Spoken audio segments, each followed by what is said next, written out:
구령 현장에서 경험하게 되는 의외의 감동. 죄인들을 향하여 복음을 전하고 혼을 구령하는 현장에서는 다양한 일들이 일어나곤 한다. 때로는 섣부른 판단과 예상이 부끄러워질 때가 있다.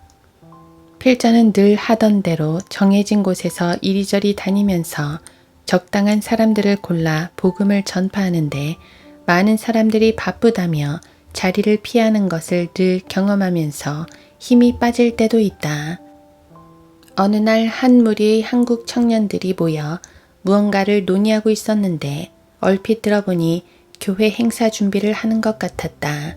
그래서 여느 때와 마찬가지로 구원을 확인하기 위해 구원의 확신에 대해서 물어보자 모두들 자신들은 다 구원의 확신을 갖고 있으니 걱정 말라고 했다.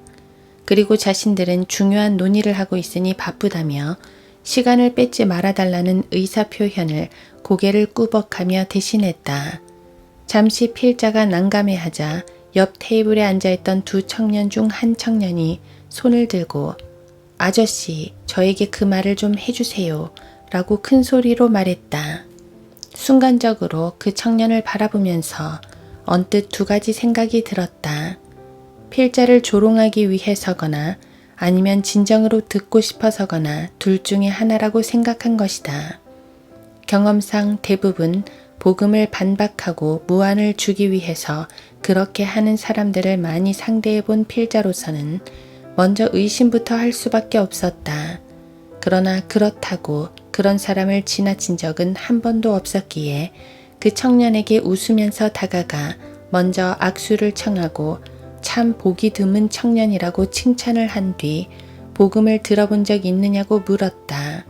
그러자 옆에 있던 친구는 교회에 다니지만 자신은 설교 외에는 복음을 들어보지 못했다고 대답했다. 그래서 먼저 옆에 있던 친구에게 구원의 확신 여부를 묻자 자신 있게 말하기는 어렵다면서 대부분이 그렇듯이 그냥 열심히 교회에 다닌다고 했다. 그래서 필자는 그에게 아직 구원받지 않은 것 같다고 말해주고 옆 친구에게 복음을 전할 때 같이 듣고 구원받으라고 당부하자 그렇게 하겠다고 쑥스러운 듯 고개를 숙였다. 그래서 차근차근 복음을 전하자 그 두 청년은 필자의 눈에서 한 번도 그들의 눈을 떼지 않고 자세히 들으며 고개를 끄덕이며 때로는 네 맞습니다를 연발하면서 복음에 호응했다. 그리고 마지막으로 영접을 할 단계에서 갑자기 전화벨이 울리니 일어서려고 해서 그를 말리며 앉으라고 말하고 잠시 후에 다시 전화할게 라고 말하고 끊으라고 하자 그 청년은 상대방에게 미안하지만 5분 후에 다시 통화하자며 전화를 끊고 다시 앉았다. 복음 전하는 과정에 이런 일들이 자주 일어나는데 그 방해 세력인 영적 실체를 잠시 설명한 후 영접 기도를 같이 하자고 했다. 그러자 그렇게 하겠다고 했다. 그 두 청년은 주저하지 않고 큰 소리로 필자를 따라서 영접 기도를 하여 예수 그리스도를 구주로 받아들였다. 그때 옆 테이블에 있던 교회 청년들도 그 모습을 지켜보고 있었다. 영접이 끝난 후 두 청년들은 감사하다는 말을 남기고 친구를 만나러 자리를 떴다.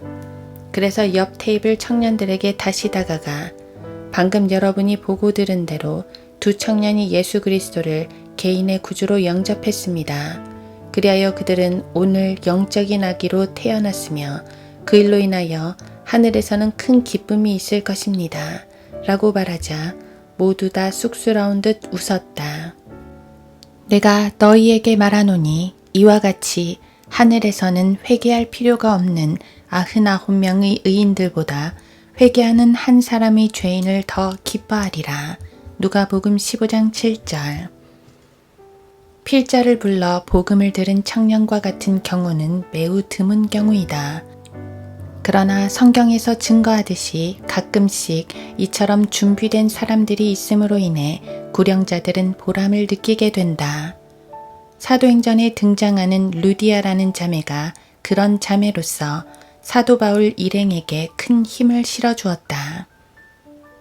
그런데 안식일이 되어 늘 기도를 드리던 성읍 밖 강가에 나가 앉았다가 모여든 여인들에게 말씀을 전하였느니라.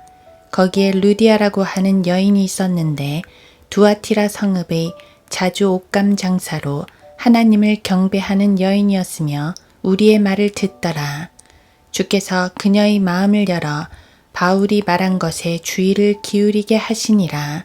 그리하여 그녀와 그녀의 집안이 침례를 받자 그녀가 간청하여 말하기를 당신들이 저를 주께 신실한 자로 여기신다면 저희 집에 와서 머무소서 라고 하며 우리를 강하게 붙들더라. 사도행전 16장 13에서 15절. 또한 에디오피아 내시 역시도 성령님의 역사로 마음문을 열어 빌립을 자신의 마차에 오르게 한 후 복음을 듣고 구원의 확신을 가진 후 침례를 받았다. 그러나 오늘날 이런 경우는 매우 드물어 오히려 그런 사람이 나타나 듣기를 원하면 반신반의하는 경우가 생기게 된 것이다. 그런 가운데 하루는 아내와 복음을 전파하면서 의외의 상황에 다시 한번 사람을 외모로 대할 것이 아니라는 사실을 깨닫게 되었다. 한 아가씨가 빌딩 입구에서 연신 담배를 피우며 누군가를 기다리고 있는지 오랫동안을 서성거리고 있었다. 필자와 아내는 여기저기 다니며 복음을 전하던 중 다시 그 자리로 돌아오니 그 아가씨는 아직도 그 자리에 계속 우두커니 서 있었다. 그래서 망설이다가 혹시나 해서 그 아가씨에게 다가가 한국 아가씨인가를 묻자 그렇다고 해서 인사를 했다. 필자는 복음 전파자라고 소개하고 복음을 잠시 전하겠다고 하자 그 아가씨는 고개를 끄덕이며 자세를 가다듬었다. 일상적인 몇 마디를 나누고 복음을 들어본 적이 있느냐고 묻자 자신은 천주교인이라고 대답했다.